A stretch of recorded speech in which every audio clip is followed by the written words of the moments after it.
ఏమంటుంది ప్రభుత్వం? ఒకటే బిల్లు 42% పెట్టి దాన్ని కేంద్ర ప్రభుత్వానికి పంపించి చేతులు దులుపుకుంటామంటున్నారు. కానీ ఎన్నికలలో అట్లా చెప్పలే. 42% ఇస్తాం రిజర్వేషన్ అని చెప్పింది. ఇవాళ మేము ప్రపోజ్ చేసేది తెలంగాణ జాగృతి నుండి ఏంటంటే, మీరు ఒకటి కాదు 3 బిల్లులు పెట్టాలి. ఎందుకోసం 3 బిల్లులు పెట్టాలి? మీరు 46% బీసీలు ఉన్నారని చెప్పారు.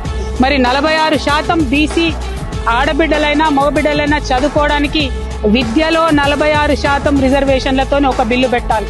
రెండవది 46% మరి ఈ పిల్లలందరూ కూడా ఉద్యోగాలకు అప్లై చేస్తూ ఉంటారు కాబట్టి ఉద్యోగాలలో 46% రిజర్వేషన్తో ఇంకొక బిల్లు పెట్టాలి. పొలిటికల్ గా వాస్తవానికైతే మీరు తప్పు లెక్కలు చేసినప్పటికీ వచ్చిన 46% పొలిటికల్ పెట్టాలి రిజర్వేషన్. కానీ మీరు 42 ఎన్నికలలో చెప్పిండ్రు. కనీసం 42%తోనన్నా మీరు పొలిటికల్ రిజర్వేషన్ కోసం 3వ బిల్లు పెట్టాలి.